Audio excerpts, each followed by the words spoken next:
This episode of the Total Soccer Show is brought to you by Enclosed. Looking for something different for your significant other? Don't get them another sweater or flowers this holiday. Get them high-end lingerie from Enclosed. We aren't talking about department store or Victoria's Secret stuff. We're talking about seriously high-end products. And with Enclosed size guarantee, their products fit right 98% of the time. Best of all, our listeners can get $30 off any multi-month gift. Go to enclosedlingerie.com. That's ENCLOSED lingerie.com and use the code TSS at checkout to get $35 off. Thank you to Enclosed for sponsoring today's episode. Now, on to some listener questions with Daryl Grove.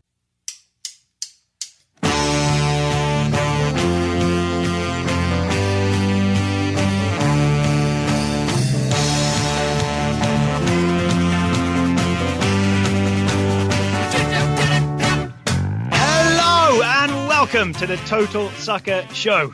My name is Daryl Grove, and I'm joined kind of by a man who's 3,000 miles away. His name is Taylor Rockwell. Hello. Hello. I'm with you in spirit, if not in physical proximity.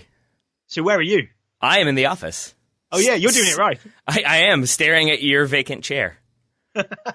Just waiting for me to magically appear. It does feel, because the setup is the same, where your chair is where you'd be sitting and your mic is where you'd be sitting. It does look like I'm just like sadly waiting to have the other side of the conversation show up. We don't have that 2-pack hologram technology just yet. We don't, and it's a shame. But we need a few more people to join the Scouting Network before we get the 2-pack hologram. That'd be the most disappointing hologram ever. If it's just me, or if it's Tupac. It's Tupac, Biggie, a guy talking about soccer. That's what everybody's clamoring for. He'd be very confused why you brought him back to talk about Wolverhampton Wanderers. Okay, it's like an episode of Black Mirror, right? I want this to happen now. All right, so that's not happening. But what is happening is we have 5 listener questions to talk about today. Before we get into them, have you got any other business you want to discuss, Taylor? I mean, I had my 2-pack thing to talk about. You did. How was your journey? I know everybody loves hearing about traffic and travel. Oh yeah, there was traffic and there was travel. Oh, okay, yeah, all right. That's it. That's all I'm willing to share. How many movies did you watch on the plane, and did you finish the latest Mission Impossible? Yes, they had Mission Impossible. I watched the last 30 minutes of Mission Impossible. No spoilers. What did I watch? Ocean's 8. Surprisingly good. Ocean's 8. Surprisingly good. All right. Listeners, I just need to clarify that on the flight, on our flight from Atlanta to New York and then New York to Richmond, the Atlanta to New York flight had TVs in the headrest. So Daryl got very much into the new Mission Impossible and then was about as frustrated as I've ever seen Daryl Grove that there weren't monitors in the flight from New York to Richmond so he could finish the movie. So I'm very happy you got your opportunity. There should be an airplane policy where you can stay on the plane when it lands. To finish your movie. You know, there's that thing where people will sit in their driveway to listen to something finish on the radio in their car. I think that should be allowed to happen with movies. Yeah, I think so too. And I feel like every time the flight attendant chimes in at the very end and to tell you the stuff you already know and interrupts the movie, it's that feeling of like, come on now, I've got limited time here. I've got 5 minutes left. All right, enough travel talk. Should we get to the soccer talk? Let's do it. So the first of our 5 questions comes from Guy Yedwab. Guy wants to know, when you attend live matches, if you arrive early enough to see the players warm up, is there any information you can glean from what you see? For example, the exercises the coaches selected, the configuration of players, how good players look in the warm-ups, etc. I would say, I mean, this is probably a little too obvious for Guy, but you can tell who's going to be in the starting 11. That would be the first thing that you can probably figure out. Okay, so how? I agree, but how? I think people might be interested to know how you identify them. Sure. I mean, sometimes it comes down to like what they're wearing. If they're wearing like a particular training top, that can be an indicator. But a lot of times they'll do the kind of like light warm up, like everybody's kind of doing their own thing. And once you see a group of about 10 players break off to start doing very vigorous running exercises and stretches, that's usually when you know that those 10 are going to be starting. That was our approach. Those are the 10 outfield players, right? Yeah, exactly. That was our approach when we did live commentary. Yes, and you could tell when we did the Richmond Kickers commentary, you could tell who was going to be the 2 holding midfielders because they would be in the middle of a sort of a rondo but bigger, right? Yeah, it was like 4v4 with 2 in the middle, kind of as like all-time offense essentially. So you could tell that way. And then, but in terms of the individual exercises, I think for the most part they stay pretty much the same because it's about regularity. You want everybody sort of knowing where they are in relation to kickoff. That's a thing we've heard about a few different times, that players want the regularity of the locker room. They want normalcy. So you don't want to change it up too much. But one thing I do think you can see genuinely is in some of those, in the rondo you mentioned, if they're doing a like quick passing or possession sort of warm up, to see who just looks a little bit off. And you can tell that. You can see like, oh, he usually controls that pass. This time he didn't. And so I do think you can see potential problem areas. But on the flip side, you can see somebody maybe evade pressure 2 or 3 times in a row when they usually don't. And you can think, ooh, they're getting better at that. So you can't necessarily tell anything tactical, right? Because if they've got any like special tactical switch up, they're not going to reveal it in the warm up. There's just no way they're going to do it, right? Mm-mm. So you can't tell anything like that. But yeah, you can tell which players are sharp and which players are not so sharp if you look closely. Yeah. Yes, I think there was one game when we saw like the starting striker like take 3 shots in a row and all of them went about 20 yards over the goal, and we both kind of looked at each other like, uh-oh, that's not going to be good. Was that the Richmond Kickers? Yes. Okay, but we're not going to name the striker. We're not. We're not. But look for his name not on the score sheet that day, is my guess. Anything else to add to Guy's question? No, not really. I guess you mentioned the 10 outfield players warming up. You also can get a good look at the goalkeeper, right? But I think it's usually the same thing. They'll have either the reserve goalkeeper or some of the goalkeeping coaches will fire some shots at them or send some crosses in and have them come and catch. And it's the same thing, right? You can basically tell if the keeper drops a bunch of those crosses. I mean, it's not too late for a last-minute change in the lineup, but maybe you should be a little bit worried. Yeah, I think that's fair. All right. Well, then we will move on to the next question, which comes to us from Sagar Srivamagiri. Sagar asks, what is the best spot in a stadium to watch a soccer game? Where do you guys sit when watching a game? Is it different for different objectives? Say a casual viewer as opposed to someone analyzing tactics.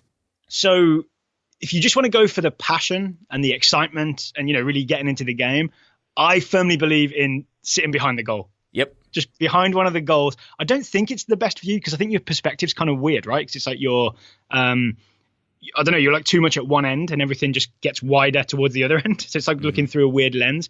But there is nothing beats the feeling of your team scoring in the goal that you're behind. It is incredible. Yes, I think so. I'm with you from the casual perspective, but I would say from like the tactical perspective, sometimes sitting behind the goal is ideal because you can see. Oh, really? Like you can see left to right, you can see the whole. In my opinion, you can see the whole field, and you can sort of see like what they're trying to do in the channels, what the individual lines are doing, and I kind of enjoy it from that perspective. That's why we always, I think, enjoy watching the tactical cam if and when it's ever possible because you can see more of how the players are moving from left to right and trying to block off options.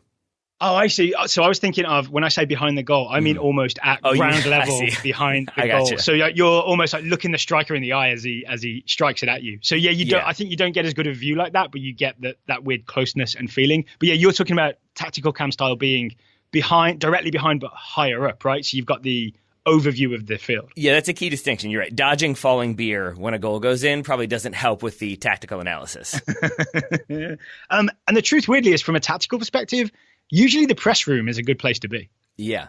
Yeah, I mean, I think that's definitely true because you're high up, but you're kind of removed. Strangely, as frustrating as it is, when you're removed from like the kind of emotion of it, because a lot of press rooms here in the U.S. are behind glass, so you can't hear as much. And I think it really does make you focus a little bit more on the game itself and not everything else that's going on, which can be frustrating if you want more of the atmosphere. But if you're just looking at where is this player lining up? Oh, he's 2 yards to the left of where he usually is. What does that mean? I think the press room can help with that one.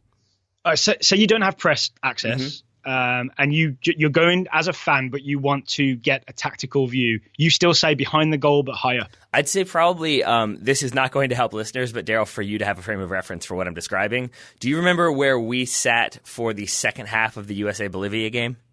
Yes, I do. I think this was at Talon Stadium in Philadelphia. Yeah, it's between like the sideline stand and behind the goal. There's like basically you're looking down on the corner flag. I don't mind it from there because I think you kind of get the boat. Like you're close enough to the fans or like the hardcore supporters groups, but you're far enough away that you can kind of still observe the game without again dodging falling beer. But you can see the whole field. You can sort of still see those lines. Stop throwing your beer straight up in the air.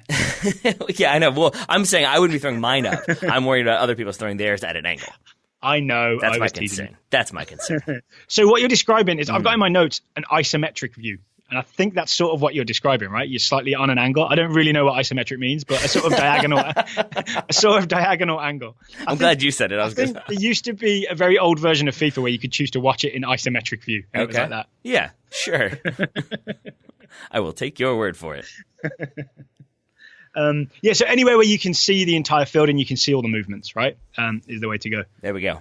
Also, turns out basketball is very different to soccer. Have I ever told you the story that the first time I went to see VCU basketball? No. We got there really early. I was with my wife, and I sat us behind one of the baskets. Mistake. Big pole in the way. Yeah. Turns out, big pole in the way.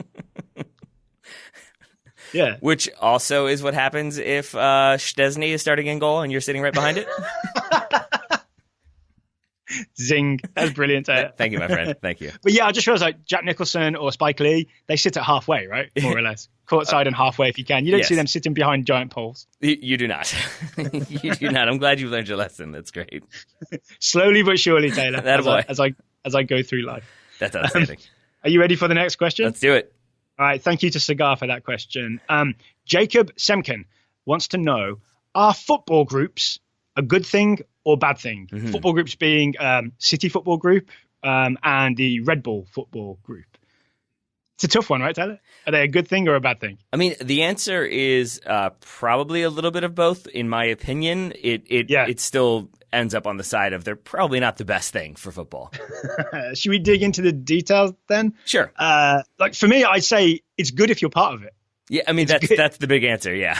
Yeah, it's good if you're part of it because, for example, New York Red Bulls, if you're Tyler Adams or if you're Jesse Marsh, your move to Europe is much, much, much easier when you can go to RB Leipzig, right? Yeah. So I think just being part of an organization that has multiple teams in it, and if people aren't aware, the Red Bull Group has what? New York Red Bulls, Red Bull Salzburg in Austria, and RB Leipzig in the Bundesliga, and a couple other teams, right? Like one in Ghana and one in Brazil, I want to say. So they're sort of spreading around the world, and you have this entire network of interconnected teams in different leagues. Mm-hmm. If you're part of that organization, you get a lot of movement. I'd also say that usually, this is my big take, Taylor, usually these organizations are better run than your average football club. Yeah, I think that's definitely true because they have the experience. If you've done it once and you've done it successfully once, I'm not saying you can apply that every single place, although both of these seem like they're trying to do that a little bit. Mm-hmm. I think then you get some expertise as to like, okay, this works, this doesn't work. Yeah, that approach hasn't worked for us. We're not going to try that. And you can streamline things a little bit.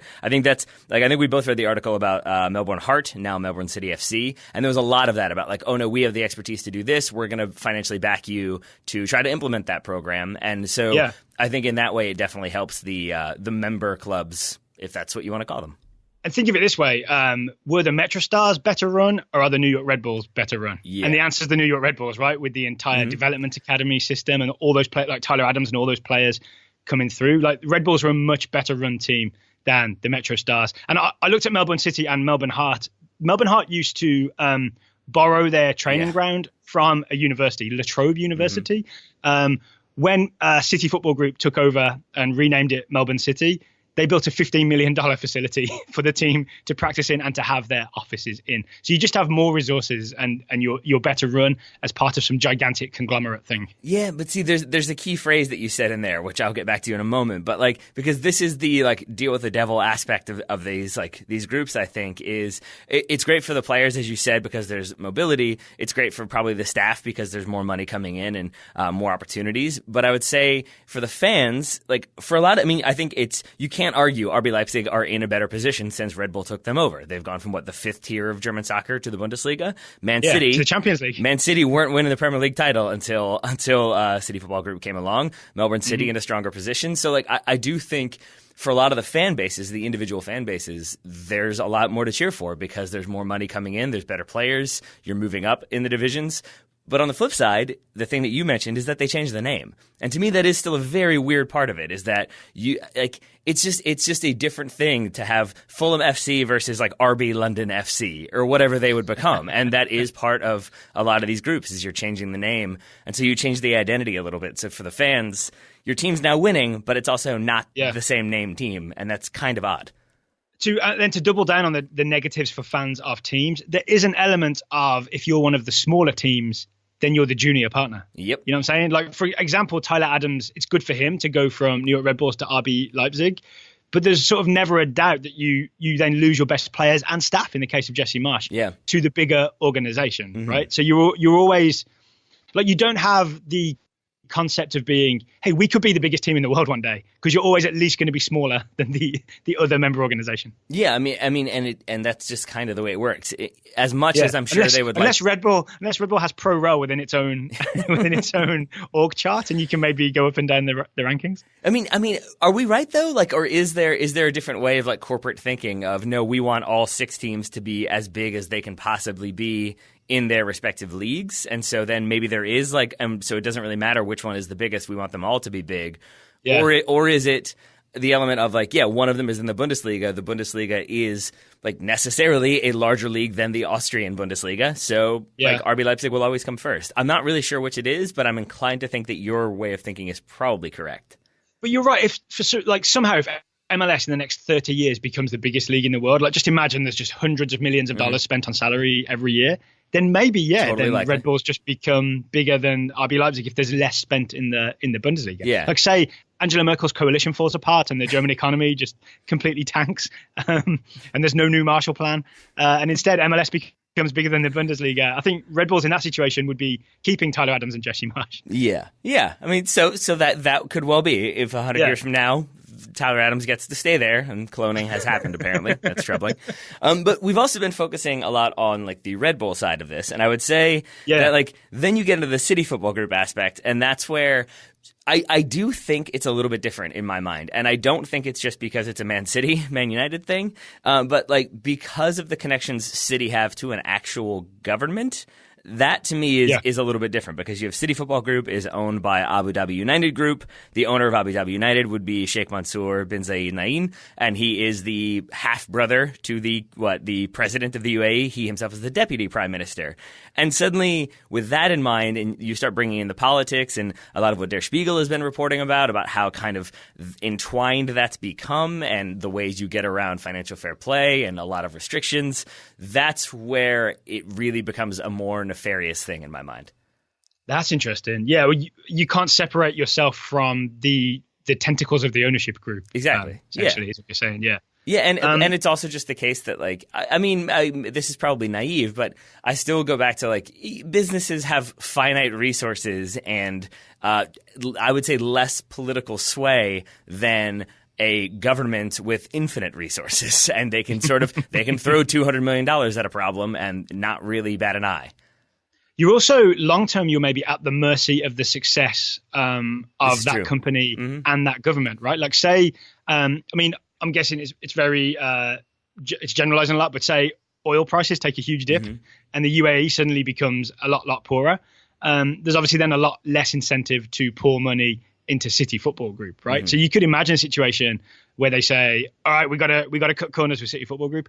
Say it's discovered that the energy drink Red Bull has something terrible in it, and the whole company takes a huge like nosedive. Then it was radioactive waste. It's literally giving you wings. We've been telling you this for years. But imagine that happens. Suddenly Red Bull has no more money. Yeah. I think there's a chance that happens as well, right? Yeah, absolutely. So you're at the mercy of something that's not directly football related. Something from far outside could heavily have a huge impact on the fortunes of your football team. And this is weird, but like I would say though that's kind of the case when you have an owner. Like it's happened with Man United and the Glazers. When suddenly they don't have much money anymore, things change, operating policies change, and so it really does go back to me to the name, because owners are going to change and managers may be swapped out and players are going to cycle through. That's how it goes. You may wear different colors from time to time, but like the name is the thing that kind of identifies the club, and it's weird to have that name changed for commercial reasons. And I'll say, with that in mind, a quick caveat is I just want to say thank you once again to the hashtag Save the Crew movement, because it really has given me hope in a way that I kind of didn't realize, because I had this idea of like, well, in MLS, like you can rebrand and change the name because, American sports are commercial and that's kind of the way it goes. And the Save the Crew movement really has kind of stood in the face of that. Whereas if they had moved to Austin, it would be like, they're moving a franchise. So, yeah, why not rename them all? And because of the Crew doing what they've done and the fans there doing what they've done, it does give me that little bit of like, no, don't change the name. That's not okay. Yeah. You got to put up a fight, right? Yeah, exactly. But that could be a window into the future, though. What if, come with me, Taylor, 30 years into the future, right. How would we feel if, like, say, half of MLS and half the Premier League was made up of similar organizations? You know what I mean? Like, it would just be other companies and other football groups, so that, like, there's a correlating team in the Bundesliga and MLS and somewhere else based around a different. Let's say it's Coca-Cola, right? Mm-hmm. Say there's a Coca-Cola football group and there's a Pepsi football group. Like, I'm imagining a big commercial corporate takeover so that the biggest teams in soccer are big commercial groups. Do you know how bad that is, Daryl? Very. That is so bad that you have made like middle school dystopian future fan fiction. Because that is the most like, in the future, corporations run the teams. But in reality, that is actually what it would be. But that's how bad it would be. It's the worst possible thing a 12-year-old can come up with. And I think, You'd be supporting Enron United. Exactly. And that's what it would be. And you also kind of don't want that because... if your team signs a questionable sponsor, again, going back to my Man United fandom, AIG, not great at the time to be on the jersey while everything is going bankrupt. But you can still remove yourself from a corporate sponsor. Like, they're paying us money to be on there versus, oh, no, they own the club. It's a little bit different of a relationship. Oh, okay, so maybe then our final answer is, in the current situation, there's some good and there's some bad, and Tyler Adams is definitely going to benefit from it, and Jesse Marsch is benefiting from it, and Yango Herrera is benefiting from it. But if this thing gets bigger and more teams are owned by big corporate football groups that are owned by bigger companies, then we'd be very much against it. We will be until we become the RB Total Soccer Show, in which case, keep on buying, folks, keep on buying. Everybody's got a price, right? You got to get that toxic sludge in you. You need those wings. All right. Are you ready for today's sponsor, which is not Red Bull? No, nor do I think it ever will be at this point. I am. It's Away Days. Today's show is sponsored by Away Days, fittingly an independent football clothing brand based out of Boston. Mm-hmm. They are the providers of the mystery kits. They also are the providers of wonderful apparel. I bring that up because the Away Days hat has kept me warm. Kept me warm when we were playing soccer. Kept me warm on our trip to Atlanta. And then it kept my wife's head warm because she stole it yesterday because it is also her favorite wool beanie that we have. Did you wear it when we played at the MARTA station? I did not because I'm not Bobby Warshaw. I don't need gloves and a hat.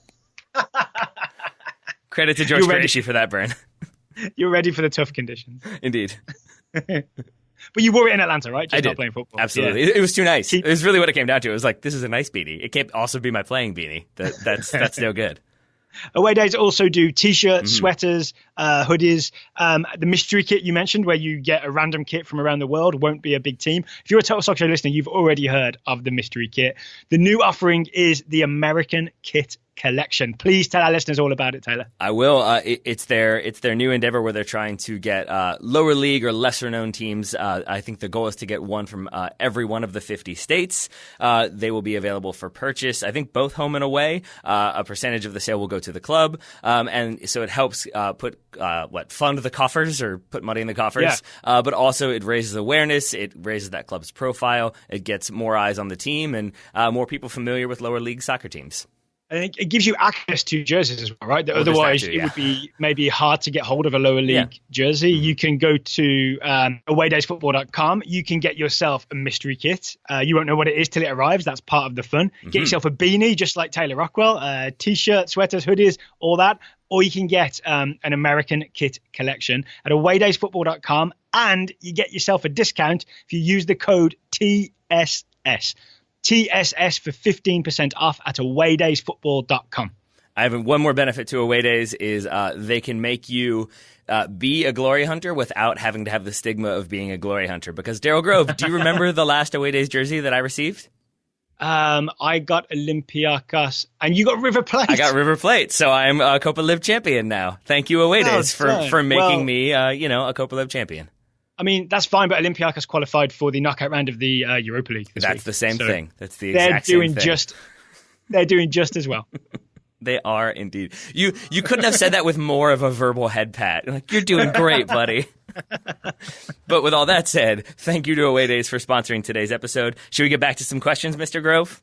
Oh, yes. All right. Is it my turn to ask, or is it your turn to ask? I believe it's my turn, and this is a long one. So it's the big one. It's the big one. Okay. All right. Joey Jadlowski. Here we go. Imagine a hypothetical where the USA is in a must-win, all caps, game in 2 weeks, and all other coach candidates have been abducted by aliens or something. Carlos Cordero comes to you and says, you're the coaches now. We need to win this game or else we will all be abducted by aliens. We will fail to qualify for the World Cup. And Alexis Guerreros will be elected president. That's clearly the worst of those scenarios. So it's clearly a desperate situation. Can I interject to say I could live under an Alexis Guerreros presidency? I mean, I do like that our new national anthem would just be ba-ba-bow. That would be great. Yeah. State of the Union would be like a stand-up set. It would be great. Yeah. The state of our union is lit. It's frightening to me that is genuinely how that would begin. Well done, Daryl. You've spent time with Mr. Alexis Guerreros.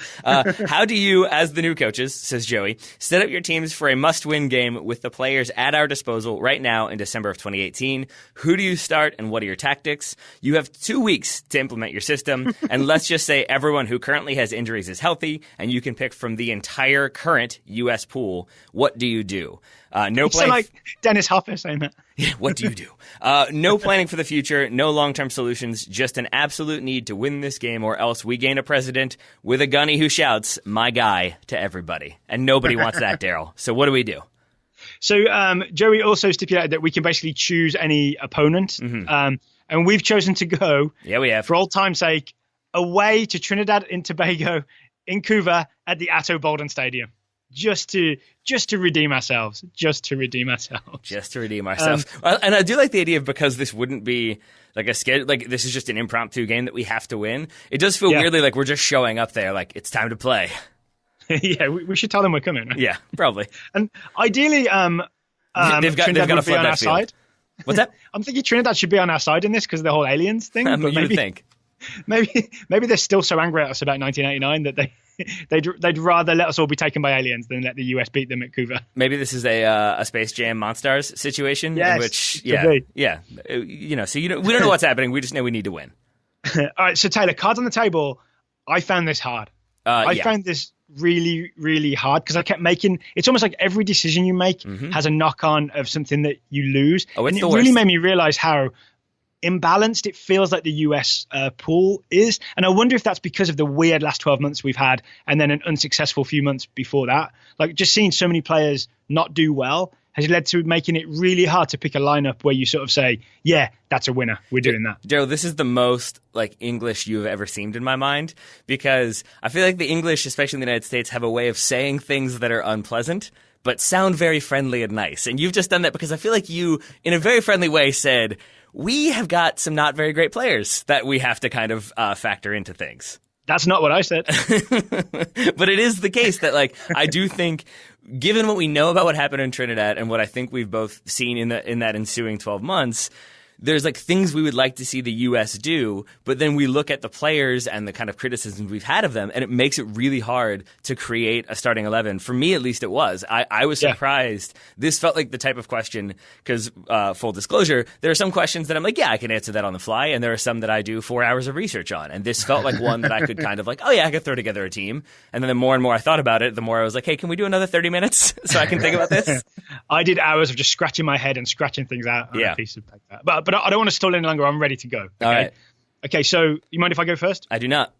So I started with the problem that... Wait, actually, I do. Real quick clarification. Are we going to go through position by position? Do you want to just do your full 11 and then we can talk about it? I'm going to do my full thing. Maybe we'll talk about mine and then we'll move on to yours. Sure. Does that sound good? Mm-hmm. Okay. And then maybe we'll try and come to some sort of compromise. Sure. If we can, I guess. All right. So I started with the idea that the US defending has been horrible for the last couple years, right? Including that last time we went away to Couva in October 2017, right? The defending was not good. Omar Gonzalez own goal and all that. I have become convinced over the course of the playoffs and MLS Cup that Michael Parkhurst is the man that is needed. Mm-hmm. And especially with the way Joey's asked the question, We're not thinking about long term. It doesn't matter how old Michael Parkhurst is in 2022 or even 2019, right? It matters how old he is in December 2018. He is in top form. He's just won MLS Cup. He's an absolute champ. So I've built my team around getting Michael Parkhurst in a back three, because I think that's the most comfortable situation for him. From there, Michael Parkhurst can organize the defense and have two sort of bigger and younger guys next to him. All right. So if you'd rather hold back, that's fine. So you've gone to back three. Do you have like a rough overall shape, or would you rather do it kind of position by position? I'll tell you the shape. My shape is, I would call it a 3-4-2-1. Oh boy. That can then collapse into a 5-4-1 if we need some defending done. Yep. Yeah. Do you know why I'm saying oh boy? Because you've done the same? It's pretty familiar. And I think I'm somewhat influenced by watching Wolves play as well, because they seem to have gone with that kind of shape where it gives you enough attacking thrust, but also you can get this really good 5-4-1 compact defensive shape. Okay. Right. Are you ready? You ready for my full 11? Yeah. Okay. Zach Steffen in goal. Okay. I just trust him, I think, more than any other goalkeeper. And the last time I saw Brad Guzan, he was drunk because he just won MLS Cup. So I'm going Zach Steffen in goal. I feel like one of those things was slightly more important than the other one. He was drunk because he had what? One MLS Cup. Yeah. Okay. But then he just kept partying. And I feel like Michael Parkhurst is more sensible. He would have kept it together more. You're worried he might still be out of the club right now? You need Zach Steffen in there? The truth is, it's really hard to choose between Steffen, Guzan, and Horvath. Yep. And I just feel like Steffen is sort of on the up, right? Then move to Man City is going through next summer. So I think Zach Steffen's my man right now. Okay. So back three, Michael Parkhurst in the middle, organizing things, telling them when to step, and keeping to his right Matt Miazga organized and to his left John Brooks organized. Okay. So I've not loved Miazga and Brooks together in recent US friendlies. I think inserting Michael Parkhurst between them to organize the whole thing gives you enough of everything. And the good news is that all those guys can play out of the back as well. All right. Okay. I don't object so much to what you're saying so far. Okay. Aaron Long was a near miss. I nearly inserted Aaron Long over John Brooks just for a bit of extra pace, but I feel like Brooks is better with the ball. Okay, so there's my back three. My two holding midfielders are, deep breath Taylor, because this is the one I'm scared of revealing, Michael Bradley and Weston McKennie. Okay. My two centre midfielders are Michael Bradley and Weston McKennie, a mix of youth and experience, a mix of someone who will stay central and someone who will buzz all over the place. Bradley and McKennie. Let's do it. That answered a lot of questions for me. I feel like I could probably fill out the rest of your team. Okay. How about if I fill out the rest of my team? My right wing back. I'm just going to go ahead and write Tyler Adams. Yep. Tyler Adams. Yeah. DeAndre Yedlin is not in great form, right? As we learned against Wolves. Yep. With the red card and the possibly goal being his fault. I think Tyler Adams will be absolutely wonderful at right wing back. Energy, up and down, dangerous when he gets forward, cutting inside. My left wing back is Greg Garza. If George Bello, maybe if his career goes the way we think it's going to go, I was really tempted to maybe just go, hey, let's put George Bello in there. But right now, Greg Garza looks to me like the most dangerous attacking wing back that American soccer has, right? All right. More so than Jorge Villafana, Greg Garza at left wing back. Yeah. All right. Then up front, my two attacking midfielders who are basically right wing and left wing, Christian Pulisic on the right, Timothy Weah on the left, and then Jozy Altidore up front. Ooh, okay. So let's start there. Yeah. Why have you gone with Mr. Josmere? I just think he's a more complete player than, say, Josh Sargent right now. All right. And I will stand by that. I definitely have in my notes Josh Sargent on the bench if things are going badly, because he seems to have that knack of coming on and scoring. So Sargent's coming off the bench if Altidore's having one of those games where he seems like he's not heavily involved and he's kind of standing next to the two centre-backs. But my pre-match team talk will be all about how Josmere can, redeem himself for Cuva, redeem himself for October 2017, and he's got a half to go out there and make it happen. And I like the idea of Altidore linking up with Timothy Weah. You know how Weah likes to come inside and play passes into feet and receive 1-2s? I like the idea of Jozy doing it. He does that sort of receive, drag back, and heel flick thing. Yep. So Weah and Altidore down the left and Pulisic coming in from the right, I think that could work as a forward line. It's interesting to me that you've gone, the only two you considered were Altidore and Sargent. There's also Bobby Wood, right? Yeah. Yeah, I'll write that on my roster. There's also Bobby Wood. Okay, interesting. I feel like that's a change of opinion for you. Okay, I mean, I still like Bobby Wood, but I think as a lone striker, there's just not enough connectivity there, and I think there's a little more from Jozy Altidore, and maybe even from Josh Sargent. Yeah. That makes sense to me. We are not far apart. I think we had 6 players different, but roughly the same idea. Okay. So I've gone for Brad Guzan in goal. Okay. And while I very much enjoy Zach Steffen, we saw, again, a lot of this for me, the same thing as you said, it goes back to what we saw from Atlanta. That's definitely in there. That definitely affects like the bias, but it's also, if we're doing the team right now, that is the thing that is most immediate in my mind when it comes to American soccer. So you could say that there's a recency bias on that, but if this game is happening in December 2018 and Atlanta just won MLS Cup in December 2018, then the recency bias is not really a bias. It's just form, right? Yeah. And so with that, I think I'm with you that I have Michael Parkhurst, for example, starting as my central center back, but I want Brad Guzan there because he has the familiarity with that defensive approach to organize, and he has the experience to kind of make sure everybody's doing exactly what they need to do in a back three. Zach Steffen might be able to do that, but I know Brad Guzan can do that. You're keeping that Guzan Parkhurst umbilical cord. Yes. Keeping them together. Okay, exactly. I like it. And then I had John Brooks. I swapped out Matt Miazga for Aaron Long to get that pace you mentioned, but then you still have Brooks' ball-playing ability, and you have Parkhurst stepping out and making plays. All right. And really this came down to, like, it really works with Jeff Lorenowitz. I do think that Aaron Long would be an upgrade on Jeff Lorenowitz as that right center back, so that's what I'm saying. Isn't Aaron Long left-footed though? That's why I was toying with switching him with Brooks. That's your concern, not mine.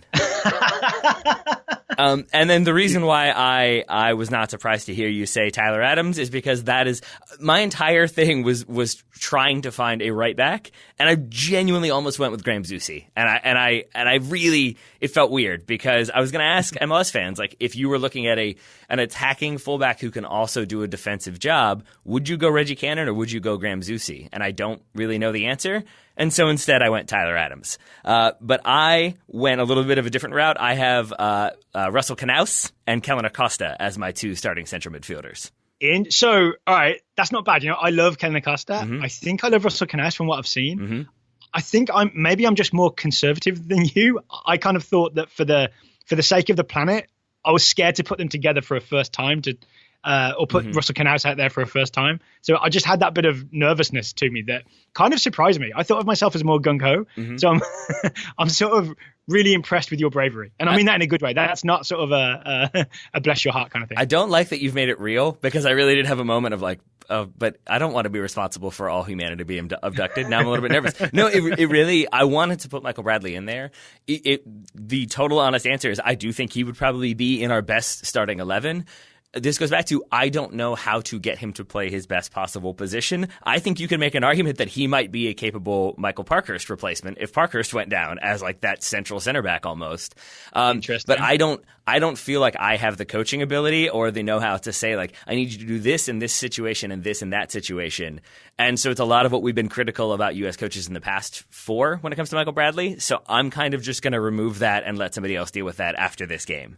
But that's why I had Knaus, because I want him as that sort of almost remedy style, like putting out fires all over the place, can tackle, can track, can win headers, can cause problems defensively. And then Kellen Acosta playing alongside him, equally capable of breaking up plays, but as we've seen for the U.S. national team, can then also be more of a number 8 if we need him to be. So I'm good there. Yeah. I have Greg Garza as my left wing back, just like you. We have not collaborated on this at all, right? We have not. We've come to this independently. Interesting. I'll say this, if I'm giving credit where credit is due, when we were discussing this show in Atlanta, you said, I think I might build around Michael Parkhurst. And at the time I was like, okay, yeah, that sounds good. And then I did tip my hand there, accidentally. And it stuck in my brain of like, yeah, why not start Michael Parkhurst? So I'm with you all the way to there. This is where we change a little bit, because I've almost gone more of a You've dropped Pulisic. You dropped Christian Pulisic. Heck no. I've instead gone with a 3-4-1-2. And the 1 for me, I'm not saying he's going to be a number 10. Not saying that's going to be what he's going to be doing. It's Weston McKennie. And that's the difference for me. I've got Weston McKennie as my 1. I've got Christian Pulisic alongside or maybe just slightly behind Bobby Wood. That's really interesting. Okay. Mm-hmm. So I brought Pulisic more central and almost given him a like Thomas Muller-esque, like, yeah, you can kind of drift around a little bit. So roam wherever you want to. Maybe like if we're really going heavy on the Atlanta stuff, Pulisic's like your Almiron, right? Because he He's like underneath the striker, but he can just roam left, right, and go in any channel he wants. That's kind of what I was thinking. Yeah. And then, and then you hit upon a thing for me that, like, in the same way that I don't want to, like, have Michael Bradley just like, oh, you can be the number 6. I don't want it to be a 4-2-3-1 and Bobby Wood is up top by himself. That has been frustrating to watch. I know it's been frustrating for him for the exact thing you pointed out, which is just being up there by himself. He's got nobody to play off of. So that's why I brought Pulisic more central to kind of operate alongside or just off Bobby Wood. I like that. I would watch that team. There you go. To be fair, I would watch yours as well. Do you have they're very similar? Do you have any further tactical instructions? I think it's going to be more about, like, I want to make sure that like Weston McKennie is dropping in because as if you'll recall, I know because it was painful. We don't want it to be a 2-man midfield getting slightly overrun against Trinidad, and I do think also, like, I'm kind of okay with Garza and Tyler Adams committing more forward because I think the back 3 would be there enough to deal with counterattacks. And that, again, is why I wanted Aaron Long in there, because counterattacking was an issue for the U.S. against Trinidad when we last saw them in Cuba. So I want some pace in there to deal with that counterattacking threat. Do you have any concerns about your team? I have concerns about mine, which I'll happily. I mean, I have concerns about everything. Don't tell the aliens, obviously. Don't tell the aliens, but I have concerns. What are yours? I mean, I think, as you said, when you put somebody in one spot, there's a few plays, like Tyler Adams could have played 3 different positions for me, and it's sort of like once you put him into a spot, you've solved that in that one spot in my mind, but you've also sort of then caused problems elsewhere. I think that was something that you were mentioning. And so for me, it all speaks to the sort of deficiencies in the U.S. team that, like, right now, I don't know who I would trust to be the number 8 who covers a lot of ground, but is also really good in possession and can keep the ball moving and can cycle it around, but is comfortable under pressure and is comfortable back to goal. I don't know who that player would be. It might be Nagby if you're going full Atlanta. That was where I was. It was either Kellen Acosta or Darlington Nagby, and I think it's just that Kellen Acosta has played himself into my, he's a good player from a time when I didn't think Kellen Acosta was that good. So for me, that's why he stands out a little bit more. Do you want to hear my concerns for my team? Oh, yeah, please. Okay, so just to give everyone a refresher, I've got Adams and Garza as my wing backs, and then Bradley and McKennie as 2 central midfielders, Pulisic on the right, Weah on the left, and Altidore up top. Part of me worries that Bradley and McKennie might be recreating the old Bradley Jones problem, where maybe remember Jones used to go roaming, McKennie might also go roaming in a way that leaves Bradley on his own. So we'd be asking McKennie to come back a lot to really make sure. Then also, if we collapse into that 5-4-1, then my left side defensively is Greg Garza at left back and Tim Weah at left mid. And I worry that maybe the two of them are not necessarily the strongest defensively. Yeah. So if Trinidad, that's who we're playing, right, have a strong right side, I could see them having a go at our left side. I'm just hoping that having enough numbers back would give us the advantage there. All right.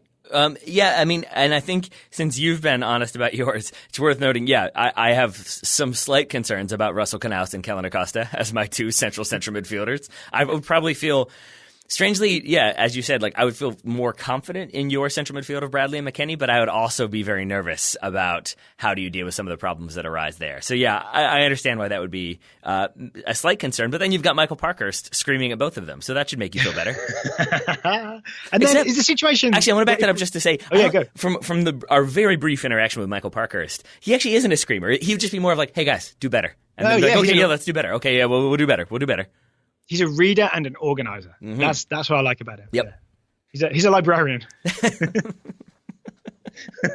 I'm sure he would love that one. My other question about this, I didn't realize in Joey's question, we're both going to be abducted by aliens and we'll be under the presidency of Alexis Guerreros. This would be like a presidency for a race in exile. Is that what's going to be happening? I mean, I think you have to choose. Do you want to stay in a world where Alexis Guerreros is president, or do you want to be abducted by aliens? I want to be on the run Battlestar Galactica style, but with Alexis Guerreros as president, making decisions for the fleet. Oh boy. See, I would. My concern there would be that we both know that he was advocating for Jorge Sampaoli as U.S. national team manager, and I do feel like his whole battle strategy for the rebellion would just be like, just fly at them. We'll scare them all. They'll be scared. They'll run away. It'll be all right. Oh, we better win this game then, Taylor. Exactly. So is there anything, do we want to try to do like a hybrid team, or is there anything that you want to adjust about yours, or that I should just do about should adjust about mine? I mean, I think I think I would go with you. I could easily be persuaded that it's more important to have the extra central midfielder and not have Tim Weah. Mm-hmm. So could we trade we'll remove Weah, but maybe add Bradley to your midfield? So then do you want Bradley instead of – because, see, the issue for me is this is a very serious conversation about a very hypothetical thing. I guess we could do Bradley in place of Kellen Acosta. And then Bradley and Knaus. Are you good with that? Because I think it's important to have that like hustling, 100% energy Russell Knaus in there to break up plays. Yes, but I'm going to put it on you to give Russell Knaus the pre-match team talk for him making his international debut with the future of the species on the line. That's fine. I want you to talk to him before the game and make sure he's okay. You've seen a Hollywood sports movie before, right, Daryl? Like, you know how these things work. Russell Knaus is the one who not only like steals the ball off of the Monstars attacker, but then takes it all the way back down and somehow scores a self-header to win the game. All right, then I'm good if you're good. Okay, cool. All right. Didn't you ask Bobby Warshaw this question to see what he would come up with? I did. Bobby came up with Brad Guzan in goal. We're going 4-3-3. Brad Guzan in goal. Reggie Cannon at right back. DeMarcus Beasley at left back. Chad Marshall and Michael Parkhurst as your two center backs. Sebastian Lletget, Russell Knaus, and Tyler Adams as your midfield three. And then a front three of Pulisic, Altidore, and 3 question marks. He says, I would... There's some we try to run a clean show, so I'm just going to clean this up a little bit. I would press them aggressively, but have Marshall and Parkhurst play conservative and drop deep to keep the game in front of them, so we can drop into deep 4-4-2 once they break our pressure. Okay, all right, that's good. Bobby always has something interesting to say. I may have to have Bobby on the show next week to discuss this plan. Yeah, please do. I'm interested in the. Actually, if you could put my concern to him, it's that if Parkhurst and Marshall sit kind of deep, because they're in danger of getting beat for pace, those two, right? Mm-hmm. And we're pressing them aggressively, don't we leave a massive gap between our back line and the midfield? I'm sure Bobby has the answer to this and he's screaming it into his headphones right now, but he can't tell you until you talk to him. But Bobby also hates Europe, it seems. It's a very pro MLS team he's picking. Indeed. Yeah, I've got questions. Like I said, we may have to have him on to defend his thesis. He raises a point. Is your team pressing? Is our team pressing? Where do you want to be doing it? Oh, my team's definitely pressing. Mine would go halfway line as the line of pressure. Okay. Like we say, you do not cross this line. We say that to the Trinidad and Tobago team beforehand. And every time they try to cross halfway, we get them. I would probably press that line up a little bit more, maybe like 10 yards ahead of midfield. You don't come past where the center circle starts. There we go. We say that to them. It's a slightly less strong line of demarcation, but yes, that's what I'm going to go with. But I'd be focused on us holding that shape, especially to begin with. All right, we don't want to get too much into this in case the aliens are listening. We do not. Are you ready? Are you ready for the final question? I am. Today's final question comes from Zach Lippert. Zach wants to know, has there ever been a US coach that did not Harvey Dent themselves? Mm-hmm. That is, live long enough to become the villain. Winners don't want to go out on top, looking at you, Arsene Wenger, and sometimes stay too long. And I can't remember ever having a US coach that decided to leave at the right time before ruining stuff. Mm-hmm. I mean, in terms of deciding to leave, there haven't been many, if any, in the modern era that come to mind. Yeah. So definitely not Bruce Arena this time round. Definitely not Bruce Arena last time round, really, because 2006 World Cup ended badly. Definitely not Jurgen Klinsmann, because it ended with the 4-0 loss to Costa Rica. What about Bob Bradley? I guess he lost the Gold Cup final and everyone... I wasn't on this bandwagon, but everybody wanted him out, right? So he definitely become a bit Harvey Dent. I think I was probably somewhere in between, because I think at the time, if I'm being totally honest, I think probably a little excited about Jurgen Klinsmann, and I was more inclined to believe what he was preaching. I regret that now.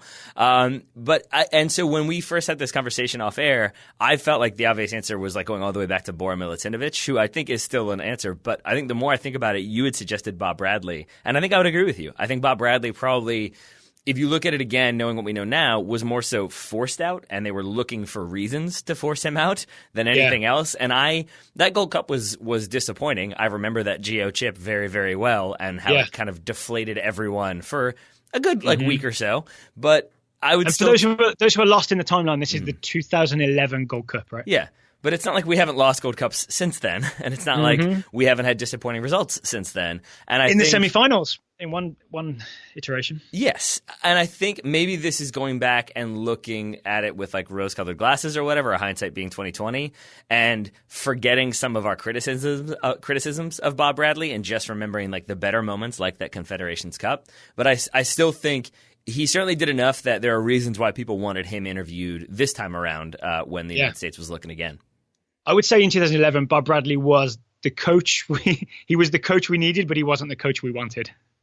Yeah. You know what I'm saying? I would absolutely agree with that. And go ahead. Sorry. Which is just kind of unfair, but so he didn't quite Harvey Dent himself, but he did whatever character that is. So you said you went all the way back. I think that's Batman. I believe you've just described Batman. So Bob Bradley is Batman. Yeah, yes. He's the Dark Knight, right? Yes. So you went all the way back to Boro Milutinovic for a US coach that definitely didn't stay around long enough to Harvey Dent himself. That was mostly based on the idea that I thought that he had chosen to leave after the 94 World Cup to find out that basically there were contract disagreements and he was let go / not renewed. That changes it slightly in terms of the actual category of like who walked away. But I would say that, Milutinovic doing what he did for that 94 team, and you can hear all of them talk about how important he was to them. But then that sort of being his crowning achievement with U.S. soccer, I think that's probably the best a coach has ever been when they were no longer the coach immediately after a tournament. And then I read some stories written in 1995 that are online. I think it was in New York Times or USA Today, where essentially that US Soccer wanted Milutinovic to almost like take more. They said more administrative responsibility, which I take to be like a sporting director or technical director type role. And he essentially said, "That's going to take up too much time. I'm not doing that." Yep. And so he didn't accept the new contract, and that's why we got Steve Sampson as head coach, right? So. I guess that's I assume he was popular when he left, Milutinovic, so maybe he is the correct answer. I mean, he kept getting gigs, and I think that's a key identifier there, that he kept getting national team gigs and kept working. And I would say probably the same of Bob Bradley, that he goes on to have more success than it might seem with Egypt, because African qualifying is the worst. And then did well in Norway, did well in France. Maybe less so with Swansea, and that is the big mark. And I think maybe that also like colors the way we perceive Bob Bradley, because it was like, they let him go, and then Swansea was pretty bad. But you're focusing on those two things, and if you focus on everything else, I think you get more of a picture of Bob Bradley was a very smart tactician who worked very, very hard, but maybe didn't play this like exciting, super intense brand of attacking soccer that Jurgen Klinsmann was totally going to bring in. And I think that does explain, though, like more of that appeal, and why I think a lot of people, myself included, were excited about Klinsmann. It was like, he really seems to believe that he can do this. And it has been a little bit stale. But Bradley's teams, if I recall correctly, were notorious for conceding very early and then having to fight their way back into games. That was frustrating to see the kind of same mistakes over and over again. But I would still say that he leaves with a stronger reputation, where I was happy to hear him linked with the U.S. job. I was happy to see that he got the job in L.A. Yeah, that's fair, yeah. I think also, if you look bigger picture, most international coaches do end up turning into the villain, because you're only one bad tournament away from being the villain, or there's also a lot of frustration gets funneled into national teams, and it's really hard to turn things around because there just aren't enough games for you to convince people, right? And everybody's somebody's villain, man. That's how it works. Everybody's somebody's, like right now, Gareth Southgate is an absolute hero here in England, but he's one bad tournament away from everybody turning on Gareth Southgate. It's just the nature. It's the nature of being an international coach, right? That too, but what I mean more so is like, I bet if you ask Chris Smalling for his thoughts on Gareth Southgate, they're not quite as glowing as John Stones is. I guess what I mean is like, there's always going to be that element of, there's going to be 5 guys in the locker room who are frustrated with the way things went, or 5 guys not in the locker room who think they should be in the locker room, who are going to be angry with the way things are. But I'm talking more from a fan perspective. Right? I see. The thing of becoming the villain is from a fan perspective, and once the press and the country turns on you, there's sort of no coming back. Yeah, that's definitely true. Except Jogi Löw, weirdly. I wonder what the German reaction to Jogi Löw getting a new contract was, because he seems to be capable of not doing well at the World Cup, getting relegated from the Nations League, and still everybody's like, yep, Jogi Löw is the genius. Let's keep going. I mean, but I feel like that's, he's earned that right. Then we'll see what happens, because, got that shiny trophy. It could get worse. Oh. All right. You ready to wrap this up? I think so. All right, like a Christmas present, we're going to wrap it up. Thank you to everybody for today's questions. Thank you, Guy. Thank you, Sagar. Thank you, Jacob. Thank you, Joey. And thank you to Zach for the final question. If you would like to ask us a question, it's totalsoccershow.com/questions. If you're a supporter of the show at $10 a month or more, we guarantee to answer one question a month. You can join at totalsoccershow.com/join to support the show. Once again, questions are totalsoccershow.com/questions. Any final thoughts, Taylor, before we shut this down? No, just I'm glad you made it safely to your destination. I'm glad you get to relax and enjoy that beautiful West Midlands countryside. It's a lot more urban than countryside. But tomorrow I'll be heading into Wolverhampton to see Wolves v Bournemouth. So I'll be taking my wife to Molineux for the very first time. I didn't realize that, for the very first time. Yeah, she's never been. She's been to Wembley to see USA v England, but she's never seen anything with points on the line at Molineux. I am very excited to hear Shannon's report from that game. Yeah, we'll get Shannon's match report. We'll publish it. Shannon, who wasn't her amazing tweet? Did you miss the first half? Don't worry, there's another one to come. Yes, that was Shannon's take on soccer, and I love it so much. She's very accurate. She's also, we found out today that she calls added time secret minutes. When she was asking how long the game would be, I told her 45 minutes each way, 90 minutes. And she said, yeah, but there's also secret minutes. Secret minutes is outstanding. She's not wrong, right? She's not wrong. That should be what added time is called, secret minutes. But was it also because like she was trying to get like, when is the longest amount of time I have to budget for being there? And then that was where secret minutes factored in? Yeah, I think that was part of it. Okay. Yeah, you can't say it's just 90, or you can't say it's just 105 with half time, because there's secret minutes to be added, right? There are secret minutes. That's incredible. All right, Taylor Rockwell, thank you for taking the time to talk to me today. Right back at you, buddy. And remind, at least there is a finite endpoint, that there is like a clock counting down. It's not baseball where it might be 2 hours or it might be 7 hours. That's true. Listeners, thank you for listening. We will talk to you again next week.